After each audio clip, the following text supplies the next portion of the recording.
A tourniquet is necessary when you're dealing with uncontrollable, life-threatening hemorrhage that you cannot stop by using other methods. In order to successfully apply a tourniquet, it's good to understand some really basic concepts. First, we're only going to be using this on the limbs on the dog.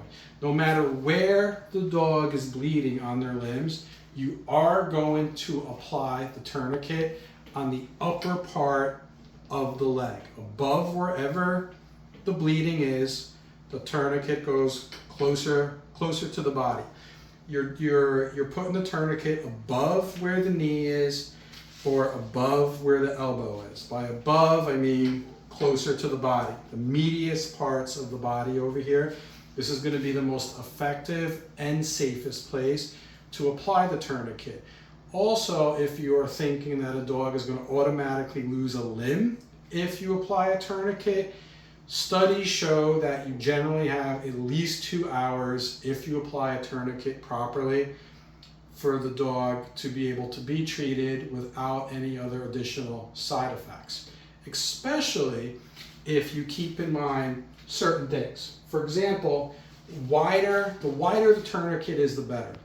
Something very thin, like a shoelace, for example, if you were to put this tight enough on a dog's leg to stop the bleeding, you are probably going to be cutting through the skin and causing all other kinds of damage.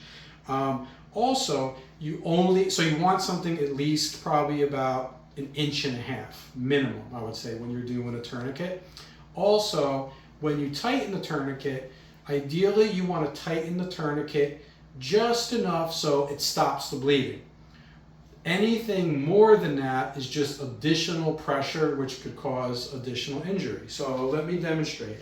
If we are doing a tourniquet on this back leg, most first aid kits do have these triangular bandages.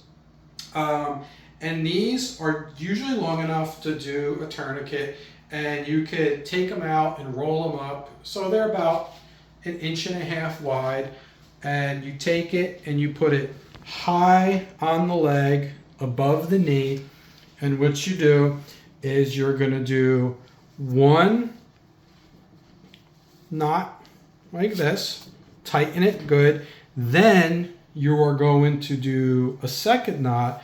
Don't tighten it all the way, because through this second knot you're going to take anything fairly stiff, I have a ruler over here, that you're going to use to create torsion. Put it in there, then tighten it. Then what you would do is you would tighten the tourniquet until the profuse bleeding slows down or comes to a stop, ideally. All right? Because now you're compressing that artery and blood is just not flowing over here. All right? So once you get to this point, you don't necessarily want to turn it any further than you have to.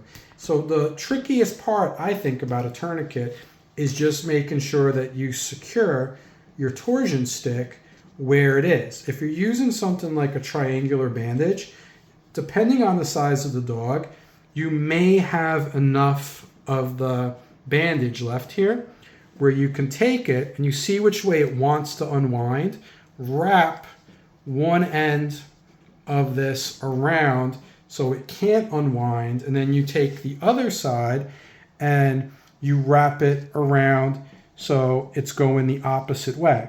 All right, so now you take it and you can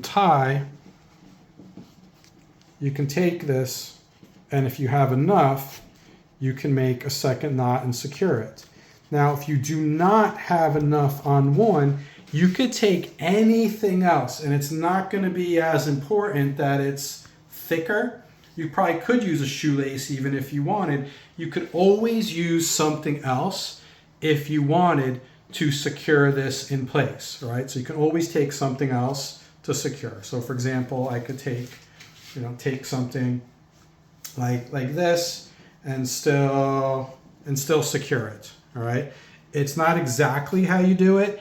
It's that you understand why you do things that it is. But this is going to be secure, and it's going to stop the bleeding or at least slow it down enough to prevent death from blood loss while we get the dog for veterinary care. Now, suppose you do not have anything, no bandages, and you really have to improvise.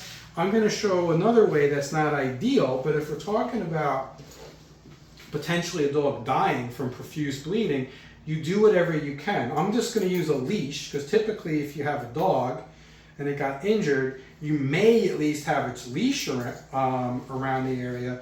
You can take the leash, and this leash is only about 3/4 inches wide. It's not ideal, but what I can do to help give more surface area is I can take the leash and I go about wherever the center of the leash is, you know, if I have this folded in half, and I take that center point and I put it high on the dog's leg. I am going to cross over and spin around a second time to just make just a little bit more surface area I have on the front here, on the top, around the leg. And then I'm going to do the same thing. I'm going to make my one knot. Here I only have a pen that was in my pocket. And instead of putting this here, you'll see it'll be hard to make a knot, start your second knot. Don't completely cinch it. Put the pen in, tighten it up, same thing. You can twist.